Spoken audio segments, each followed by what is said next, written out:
Good afternoon, everybody. It's Tuesday, the 2nd of June, and welcome to Achates Live. This is our takeover by the Institute of Fundraising's Raise, Arts, Culture and Heritage programme. And we are so excited to have a wonderful host with us today and some really fantastic guests. We're very excited about today's session. So welcome to all of you joining us on our YouTube live stream this afternoon. I've seen some old friends and new popping up on the chat already, so do say hello to us as you join. We like to hear your opinions, your thoughts about the conversation today. I am Kerry-Ann Isles. I'm the Executive Director of Achates Philanthropy, and I will be your host for this afternoon's session. Very glad to be here with you this afternoon. Today's session is Fundraising After COVID-19, Challenges and Opportunities.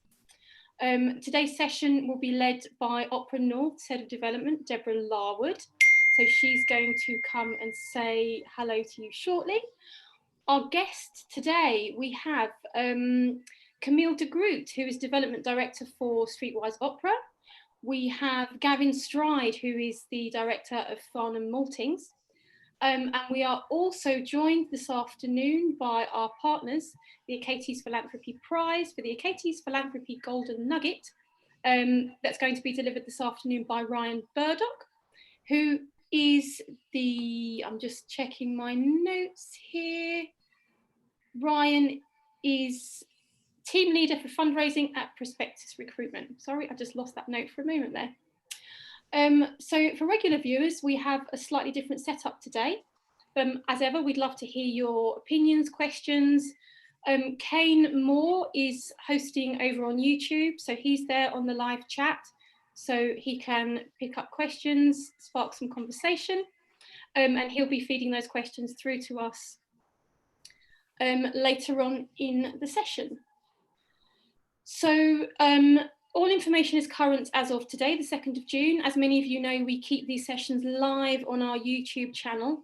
So if you are watching at a later date, please do bear in mind that obviously we're talking about particularly COVID-19 related fundraising issues. So things may change as responses adapt and the situation develops. So do bear that in mind if you're watching later on.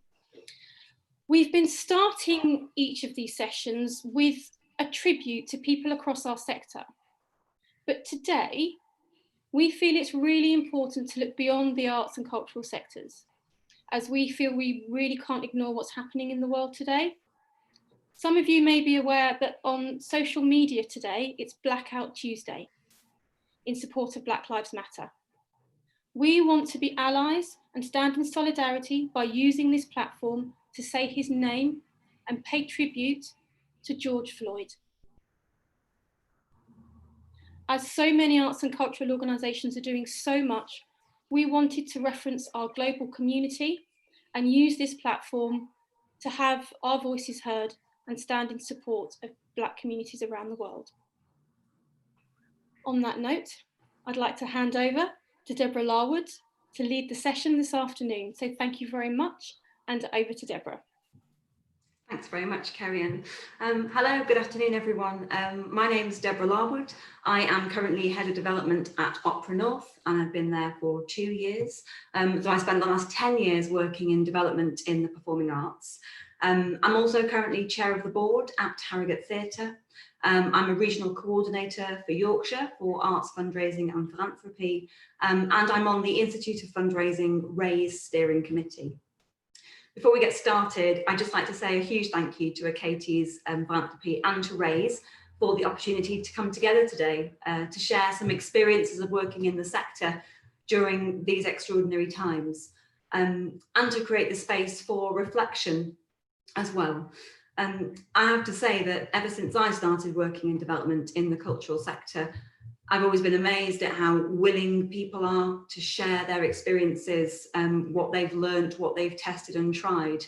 And I think especially at a time like this, that peer-to-peer networking is crucial.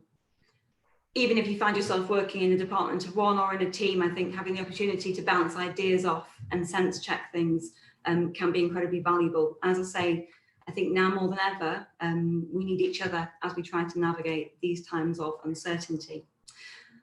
Now, training and networking is obviously very important for our ongoing professional development, whether you're new to the sector, whether you're changing art form or taking on a new challenge.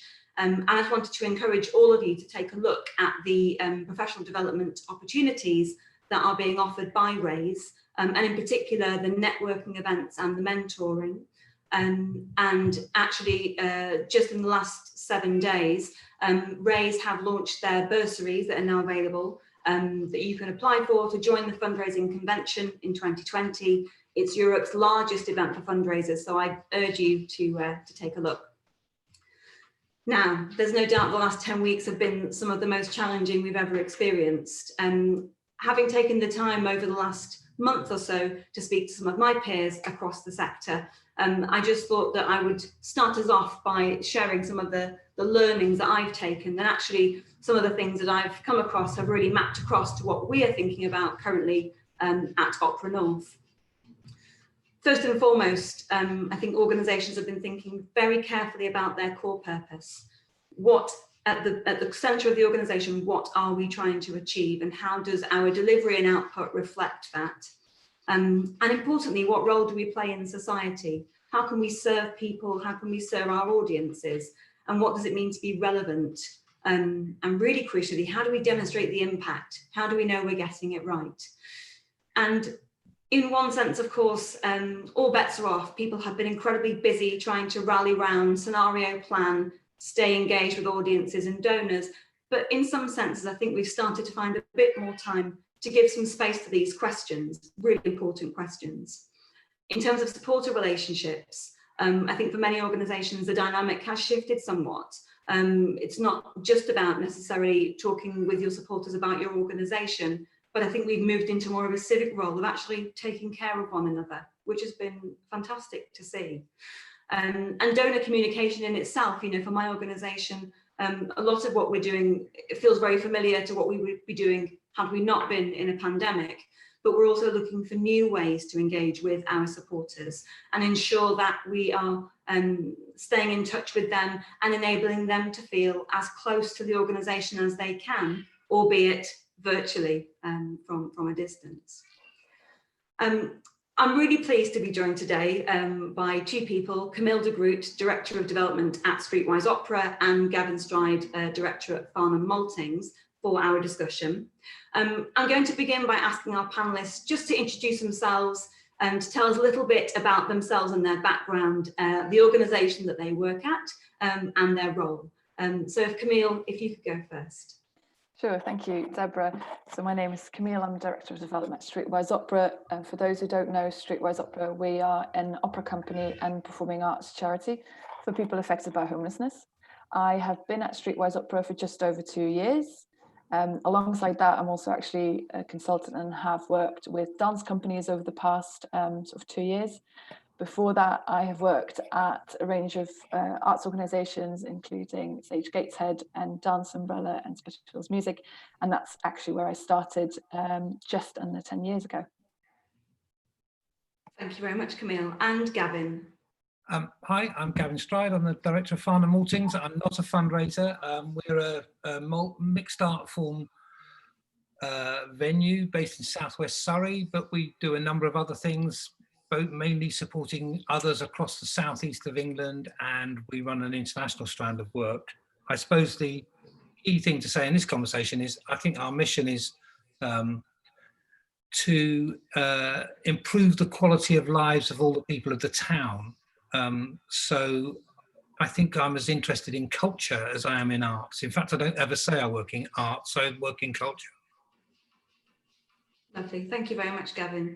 Now, this session is all about how the cultural sector is preparing for, and in some respects, reinventing, both in terms of organisational output and delivery, but also in terms of fundraising. So I thought we might start by taking a bit of time to talk about both of those things. I think to some degree they are absolutely interdependent. So to kick us off, I'd like to come to you first, Gavin, and ask you, over the course of the last 10 weeks, how would you say your organisation has been considering the notion of reinventing itself? Have you pivoted perhaps to change your focus or delivery, would you say?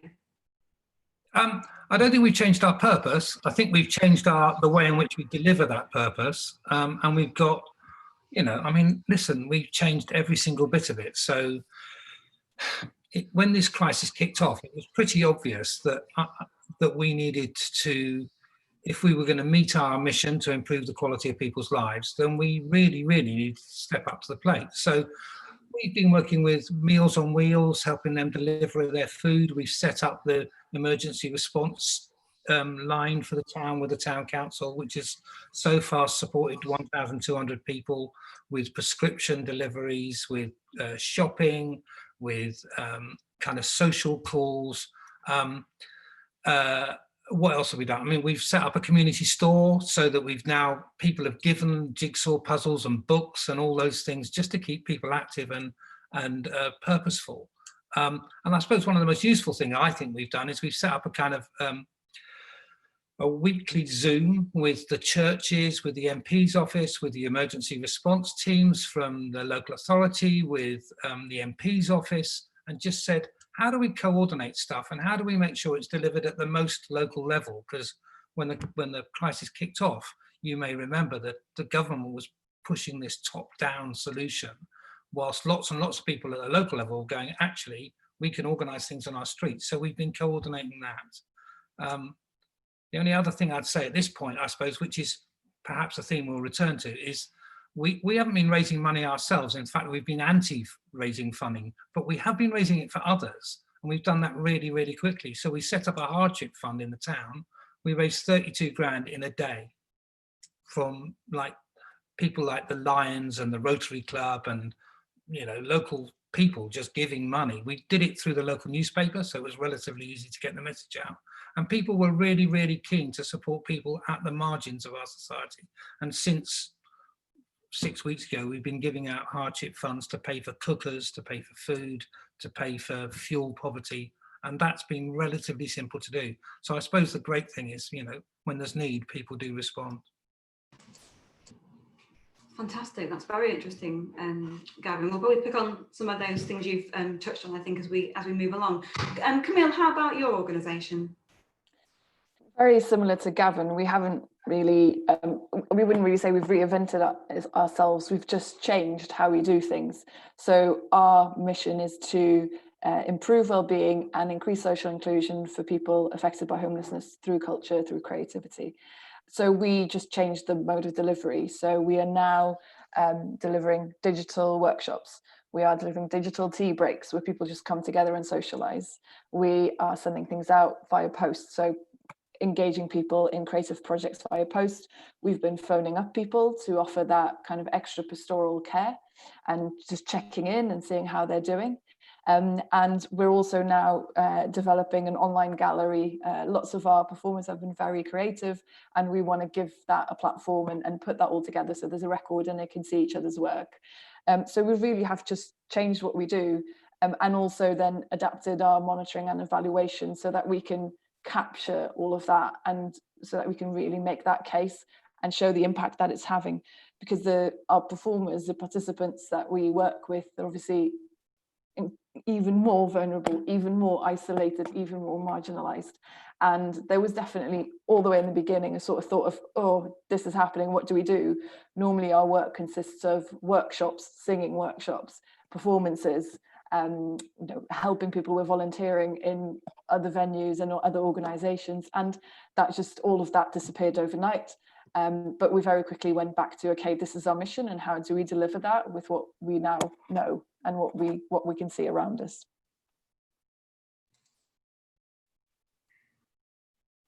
Lovely, thank you very much. Camille, staying with you actually for the moment, in terms of your current supporter base and your funders, how have you found that they've responded to your organisation in this time? And I suppose the second question to that, I wonder how you've worked to continue to steward those relationships and perhaps even cultivate them. Have there been any sort of new tactics that you've implemented, for example? I think it's mostly about doing what we know we need to do and perhaps doing it a bit more, even more proactively and even more, how should I say, with more inspiration. So I think in the first phase, what we were very happy with, and what was incredible, is that so many trusts and foundations and Arts Council came out sort of reinforcing their support, making sure that grants were more flexible, reporting was more flexible, making restricted grants unrestricted. And I feel they were really quick out of the blocks, and that was for us a real reassurance and gave us the confidence to adapt and not just stop and hunker down.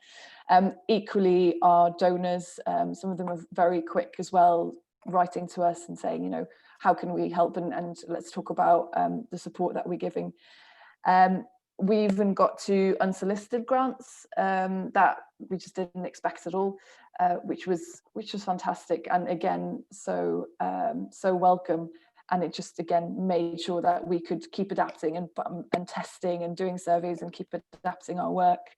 And then on the flip side, we reduced our budget and we made savings wherever we could.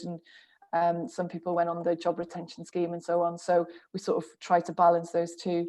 And in terms of stewarding and cultivating, as I was saying, we sent out a sort of an update to all of our current supporters and funders at the end of March. So about a week after sort of the lockdown started.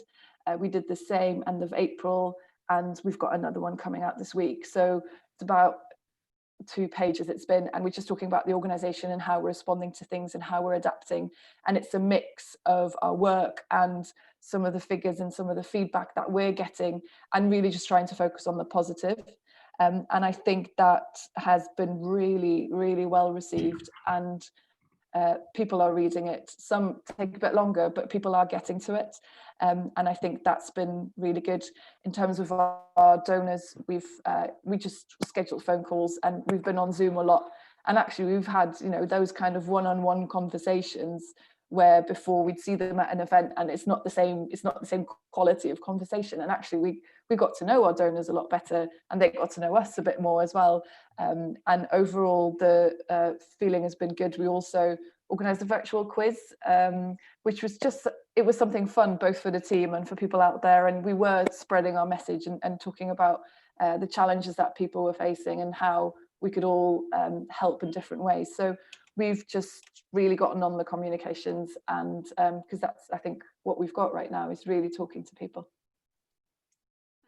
Yeah, I think that really sort of draws out, I think, some of the themes that I've certainly found when talking to other organisations, is that those donor relationships actually have been given time to mature. What we sort of lost in terms of face-to-face contact, in many respects, I think we've gained in being able to pick up the telephone and just talk to people and actually get to know them sort of outside of the organisation. And, especially for donors who are perhaps isolated themselves or lonely, it seems to me that there's a role actually that we have to play.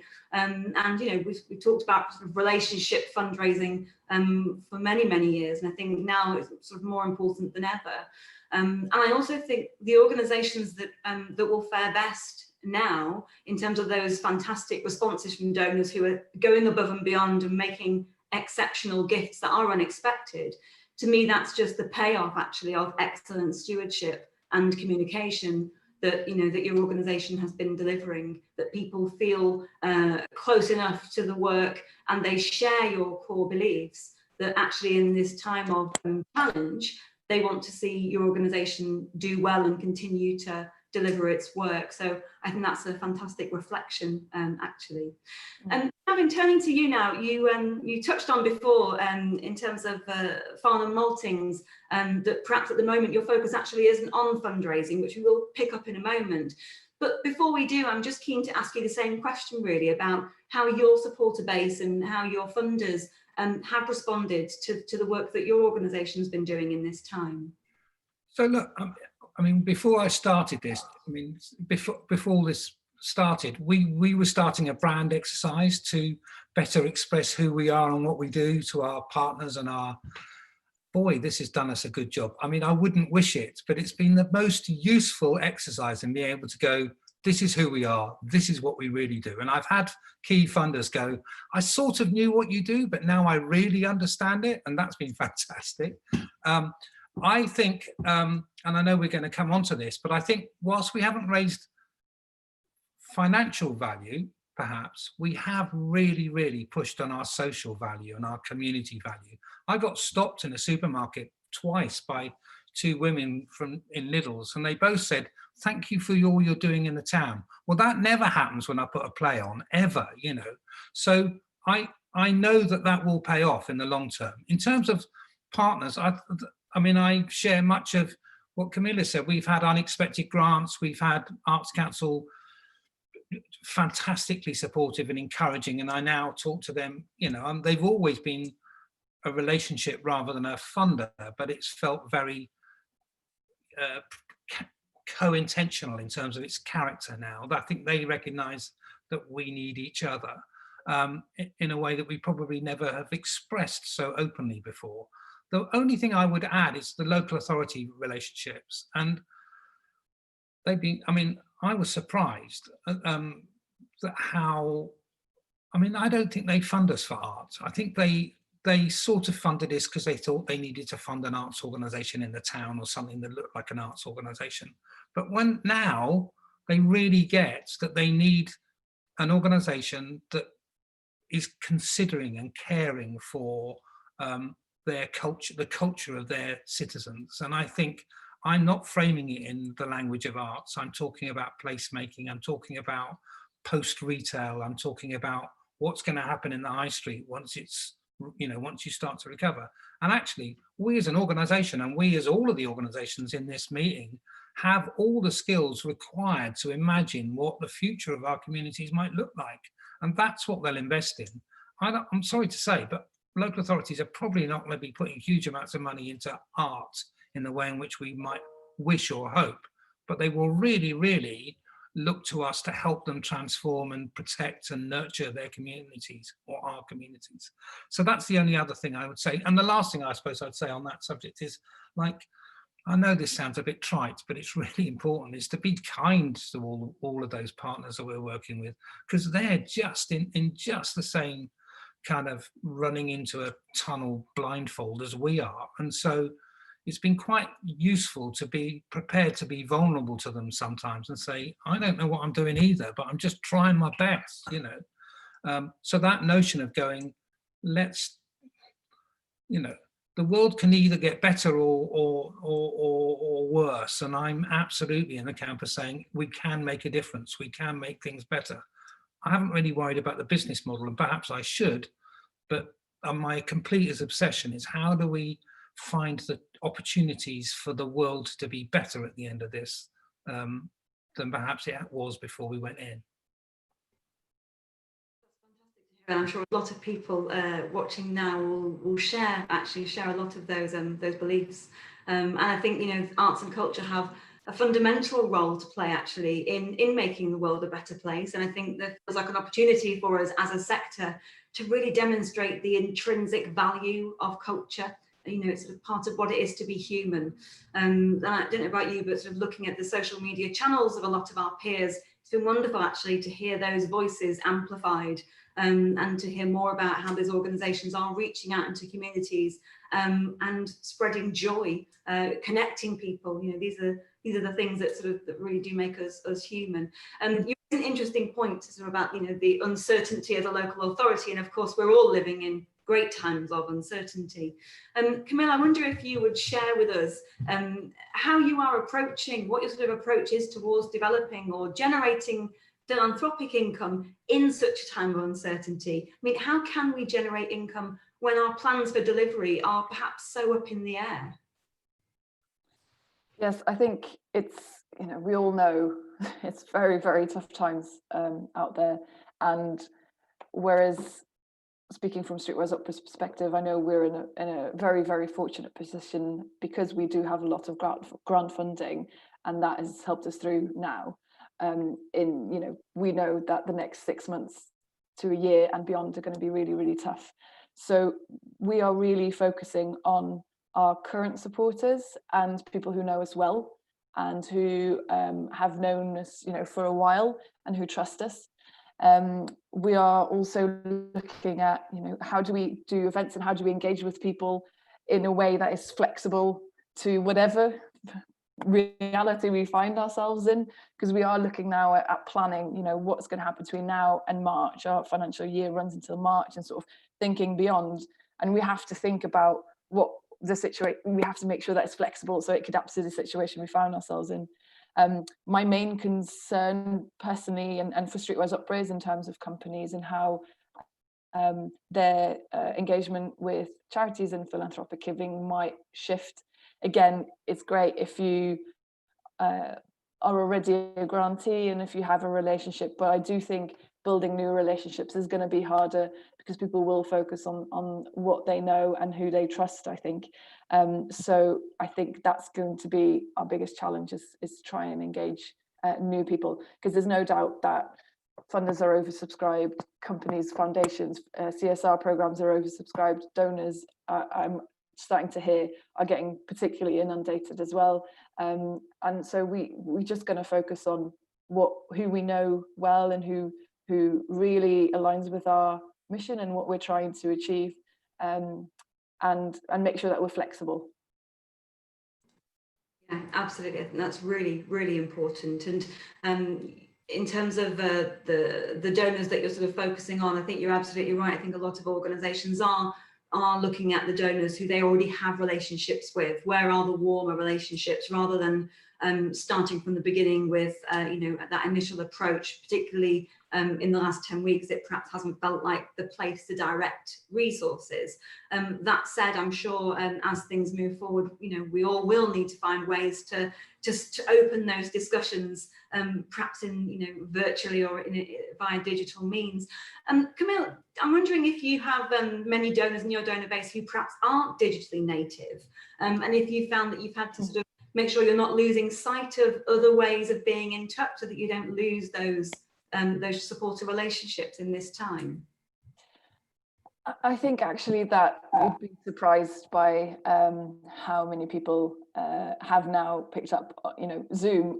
I thought that we'd have to, with some people, sort of run them through it and explain it a bit more, but everybody seems to be using that, and other ways of staying in touch. We're also looking at running a virtual event to bring some people together, so we'll see how that goes. But I feel that hasn't really been a problem. I think people have changed in how they communicate, and there's definitely been more writing and more emails and potentially longer emails, and that conversation via phone, via Zoom, and actually seeing each other. We've offered phone calls and Zoom, and people go for Zoom because you do want to see each other and have that connection. Yeah. Okay, thank you. Gavin, in terms of Farnham Maltings, I know at the moment your focus isn't necessarily on raising funds, but I'm wondering, from your point of view, what do you think the opportunities will be for your organisation in terms of fundraising? Do you have a sense of where you might place your efforts and energy, for example, towards individual giving rather than the corporate community? What are your thoughts on where you'll focus going forward?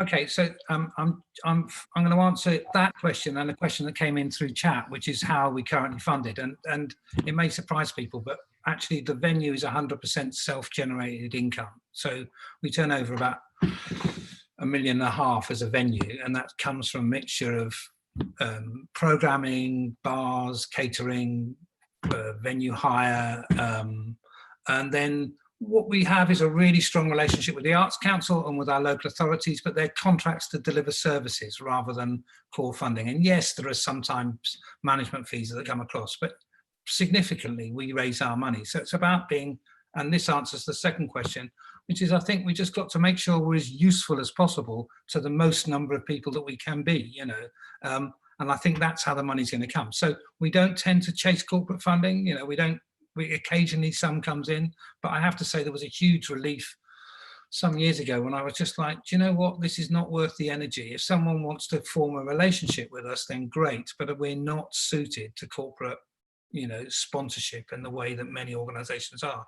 That's not to dismiss it, it's just not where my energy should go.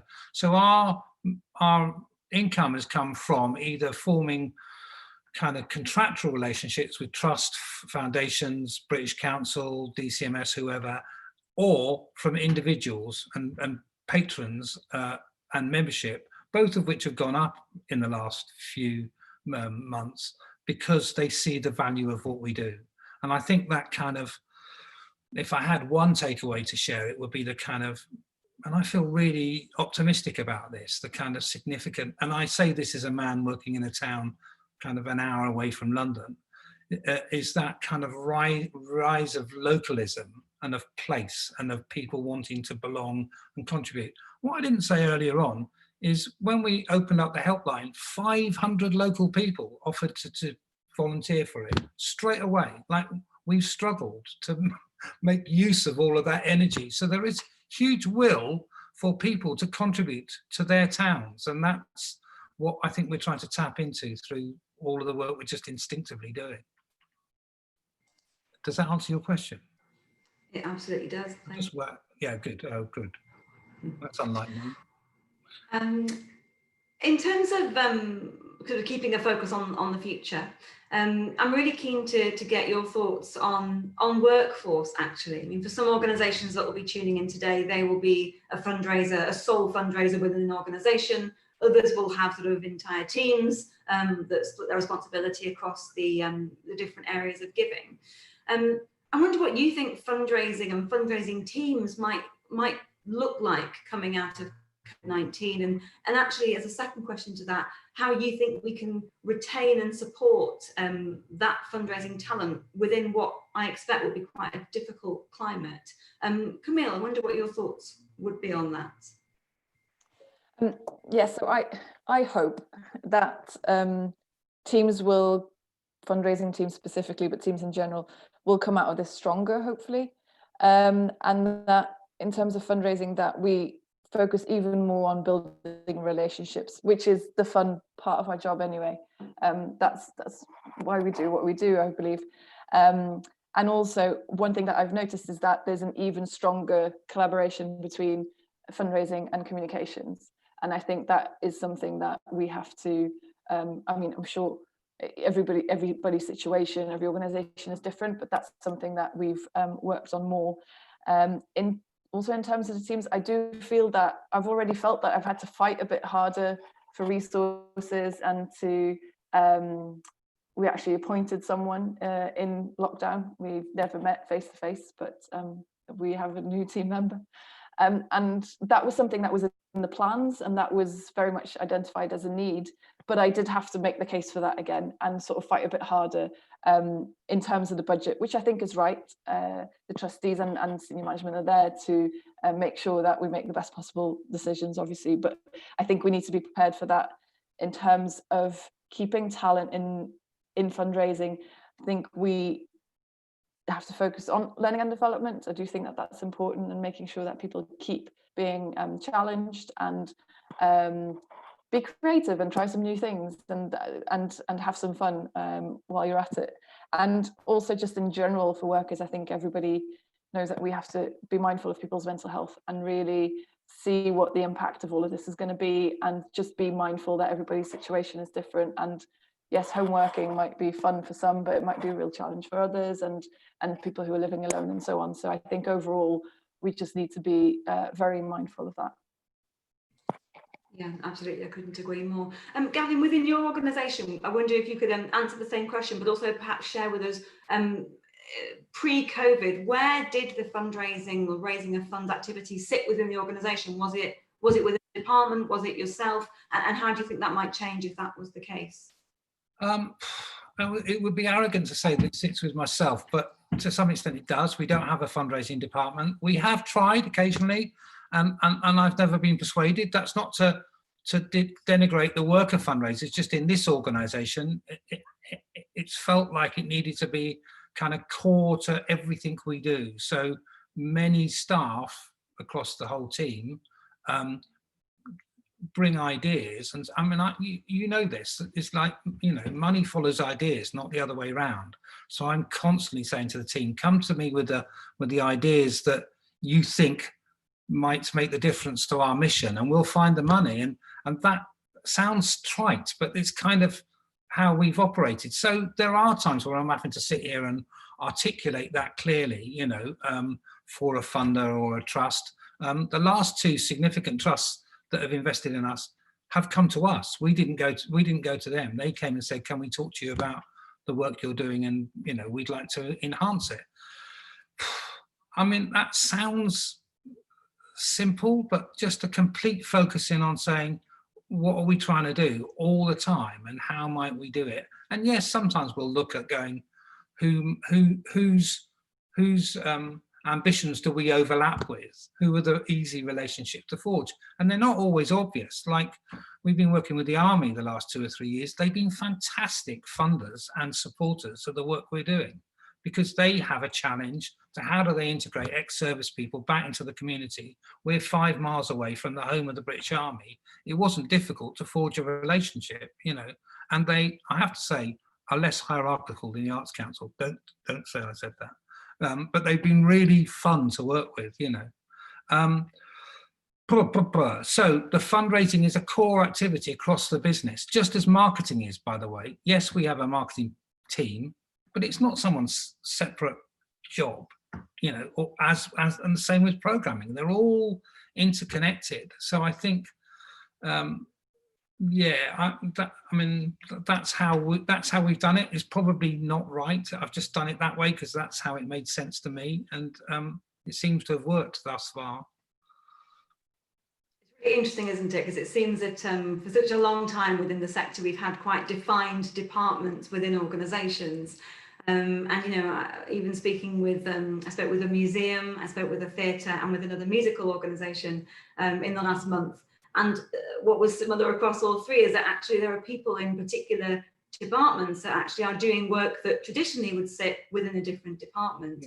And it seems that part of that, of course, is to do with the fact that large numbers of staff are on furlough currently. But I think more than that, feels like there's a bit of a shift in using people's skills and experience and knowledge to help achieve a number of objectives across the board.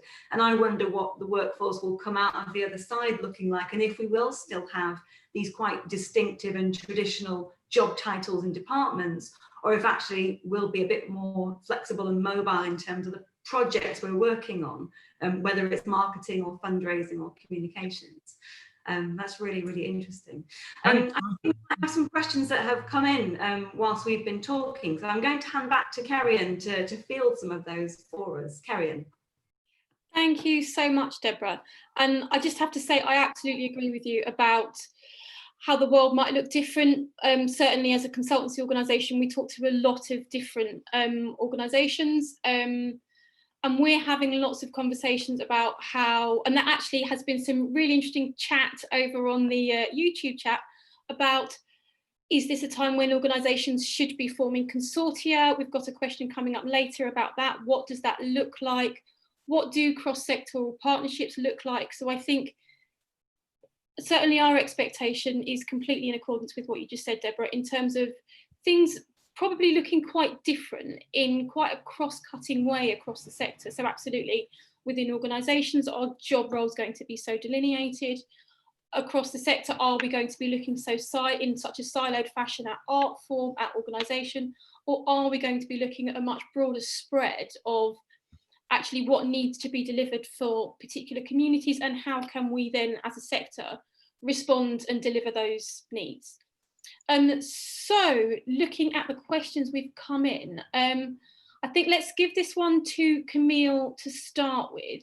There's been a lot of chat about relationships, relationship development, how you maintain those things, exactly as you were talking about, Camille. How do you maintain those things in this particular situation? We had a question asking about, did you have a lot of your relationships already solidly in place pre-lockdown? And have you been able to go out and make new connections since lockdown's begun? So I would say that our relationships were established pre-lockdown, but we've strengthened them and deepened them. We haven't gone out to try and sort of forge new relationships. I think that might come. And I think I'm with Gavin on that, in that if people relate to your mission and want to help, they'll come to you. And I think in this moment in time, that's even more true. So we've really just focused on getting our message out there and trying to, share it with as many people as possible.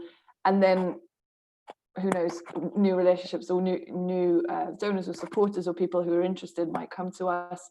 We've really focused on existing relationships and further strengthening and deepening them with the resources that we have. There's always that balance as well of managing the resources that you have, and that's how we've chosen to do that. Yeah, absolutely. I think that makes complete sense, Camille.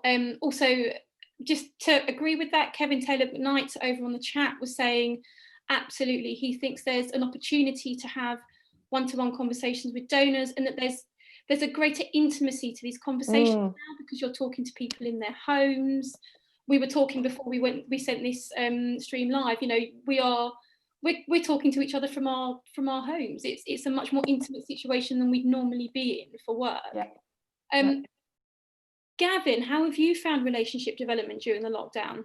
I mean, I share everything that's been said. Is that it's about strengthening existing relationships. What I have noticed is, that said, new relationships have forged indubitably, or people have better understood what we do, and therefore have wanted to engage in a way that I haven't experienced before. And suddenly there's been more common cause. There's been more, oh, actually, we are working for some of the same ambitions. I sort of jokingly talk to the local churches, who say, actually, you're doing a better job at what we should be doing than we are, and that's kind of heartening in a way. But where the new relationships have come is from other departments within local authorities, particularly, like housing and community development and all those other ones that we sort of rub alongside, who've suddenly gone, oh, actually, can we talk to you? You seem to be doing the very things that we need to achieve and deliver. So I've suddenly been taken more seriously. We were always seen as part of the culture department, and suddenly they've gone, oh, actually, you're useful to us. So that's been really helpful. I now can talk to the chief exec of the local authority just by picking up the phone, and it's all right, Tom, how are you? And that didn't used to happen, So, I think I wanted to say this earlier, I think one of our key functions as artists is to make sense of the world. Who needs, what do we need more than anything now is to try and make sense of the world. And I think also artists are kind of good at staying uncomfortable and being prepared to sit in the uncertainty. And that's a set of skills that we really, really need to hold on to. I don't think we know what the order is coming. I don't know what the end of the tunnel looks like, but I'm going to keep striving to find it. Absolutely. I think that resonates quite strongly with what others have said so far today, Gavin. Thank you. Next question. We've got time for, I think, just a couple more questions this afternoon. Just going back to some of that conversation that was had earlier, and I think particularly picking up on something you were saying, Gavin, around funders having approached you at the moment and how that's working for you. Do you think it's an issue how many funders have narrowed their focus to existing grantees? Do you think that closes the door for people that are looking to develop their fundraising more? It's not a trend I've particularly noticed. Yes,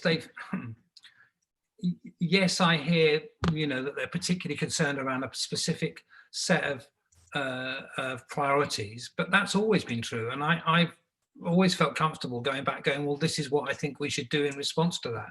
Surely that's our job, is to listen to their ambitions, to kind of reflect on it, and then to re-articulate it back to them in a way that it meets their needs. So it's not particularly bothered me. It's meant that I've had to think differently about what I do, but guess what? I'm really enjoying that.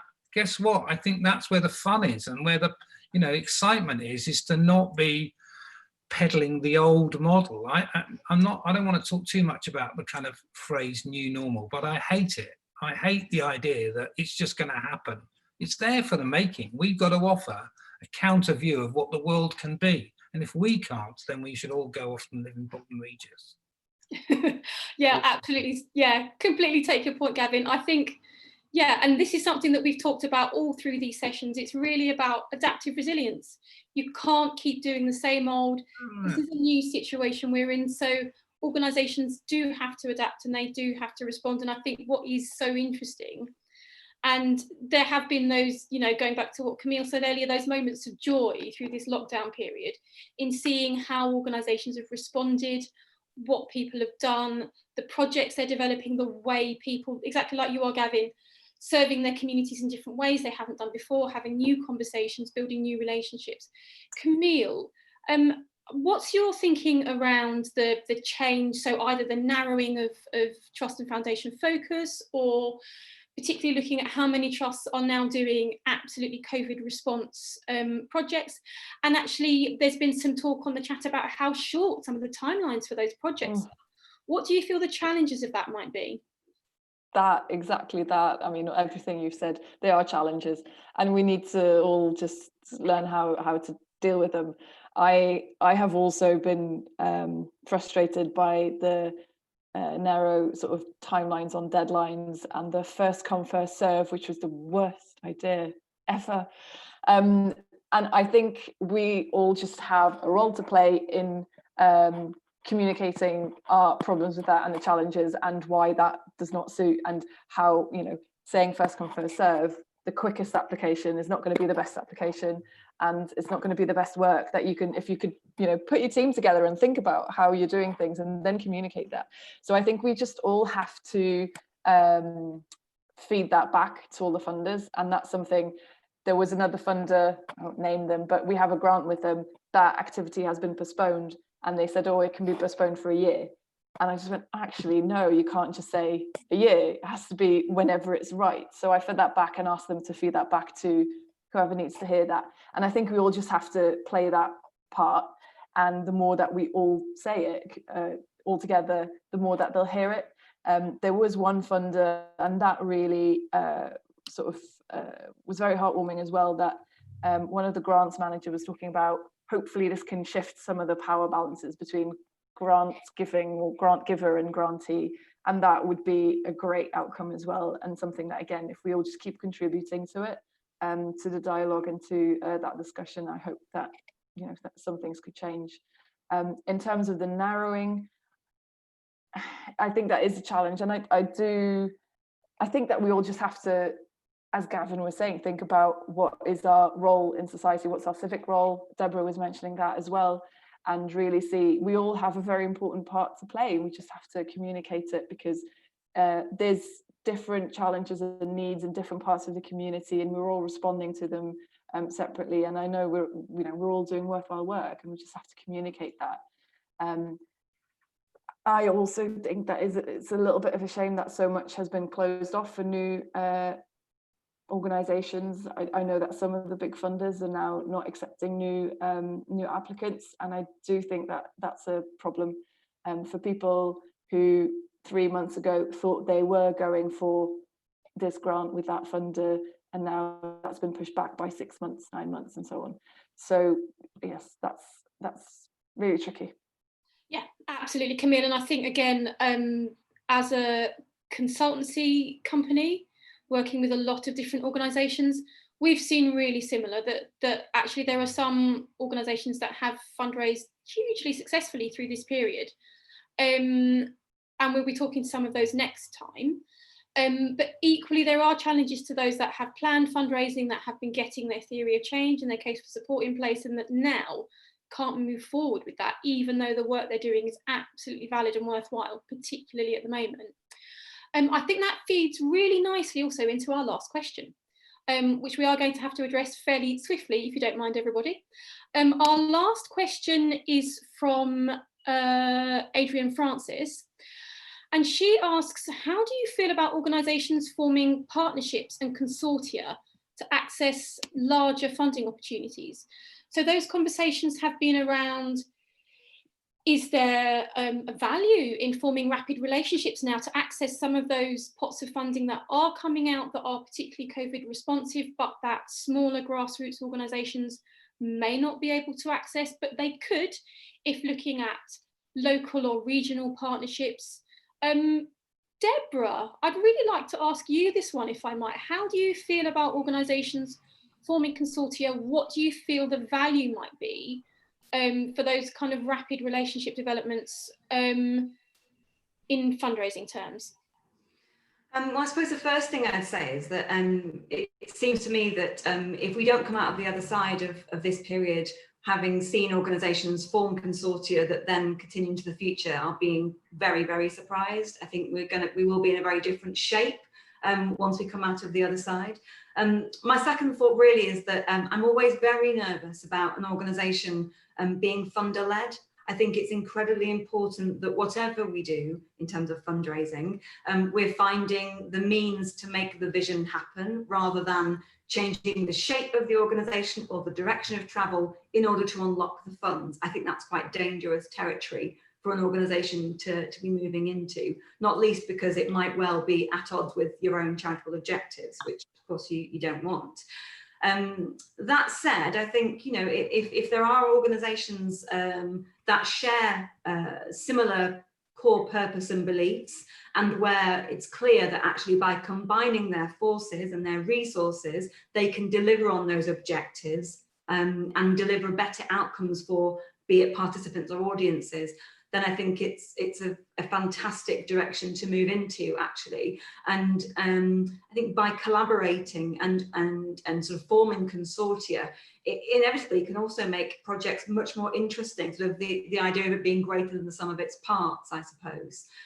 So I wouldn't be at all surprised if we do see more of a pattern emerging of consortia forming and in turn being able to unlock the means to enable all parties to deliver together on their mission. So it'll be interesting to watch, I suppose, and see how that unfolds. Absolutely. Well, I mean, once again, completely agree with you there, Deborah. I think your point brings us absolutely beautifully back around in a lovely circle to where we started the session, talking about core purpose. And actually, I think as fundraisers, we talk about this a lot, but I think particularly at the moment, we're seeing that it's the clarity of vision, mission, and purpose that's really enabling successful fundraising at the moment. Who are you for? Who can you serve? What do you need to do now? Absolutely. I think on that note, I'd like to open up the floor to Ryan Burdock with our Achates Philanthropy Golden Nugget. Over to you, Ryan. Thanks, everyone, and thanks so much for inviting me today. I'm Ryan. I lead the fundraising practice at Prospectus. I personally focus on arts and culture fundraising appointments and have been at Prospectus for about 5 years now and worked in arts and culture in America before that as well. I just want to first say it's inspiring to see the resiliency and the creativity through the answers, the questions, the chat on YouTube. So I'll certainly be directing a few more people to this afterwards. A quick note that, you know, we're seeing a huge increase at Prospectus across every kind of piece of recruitment in applications via social media. And I think that across LinkedIn, Twitter, and Facebook, lots more potential organizations, lots more potential candidates are applying there. And we've actually seen a 46% increase in applications from the likes of LinkedIn, Twitter, and Facebook. And those are typically quite easy pieces of marketing for organizations. And that's where they find out those candidates as much as they can about organizations before getting in touch. So we've seen that, and we don't see it being a different trend in the future. Really great to hear, Camille, that you've been able to recruit someone through this process. And I think it got me thinking about changing my golden nugget. But I think what I wanted to share was that we are constantly educating and talking to clients, lockdown or otherwise, about culture add to an organization through a piece of recruitment versus culture fit. Culture fit is, for Prospectus and the rest of the consultants I work with, a bit of a dirty phrase. It doesn't typically help with recruitment. And I think that if organizations, candidates too, can think about culture add to an organization's workforce and ways in which everyone's been through lots of different things over the last couple of months and very resilient in very different ways, those soft skills, those creative approaches through the lens of organizational cultural add, I think will make for really, really strong, not only development and fundraising teams as we've heard today, but marketing and artistic teams and whatever it might be in the arts, culture and heritage sector. So my golden nugget, do think about recruitment, team development, team retention, about organizational cultural add versus cultural fit. Thank you very much, Ryan, for our Achates Philanthropy Prize Golden Nugget of the Day. All that remains to be said now is to thank all of you for joining us today. So thank you so much to Deborah for your wonderful hosting this afternoon. Thank you very much. Thank you to Camille. Thanks for having me. Thank you very much to Gavin. Thank you.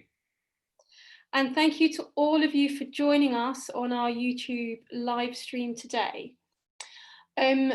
So just to be really clear, this has been a collaboration between Achates Philanthropy and the Institute of Fundraising's Raise Arts, Culture and Heritage programme. So thank you to the Institute of Fundraising, to Raise Arts, Culture and Heritage for your takeover today. It's been interesting from our point of view to have you working with us today and to have some different voices on our stream. I always say it, but we love to hear other people's opinions. We like to stimulate conversation. These sessions are designed particularly to support the arts and cultural sector through this incredibly difficult period. And we aim to keep doing them for as long as we possibly can. The next online session is on Case in Point. It speaks absolutely to the conversation that we've had today. It's looking at how organisations have adapted their theory of change and their case for support to create new programmes and successfully fundraise for COVID-19 support programmes, and adapting their core programmes as well through this period. That will be on the 16th of June at 2 p.m. as usual on YouTube.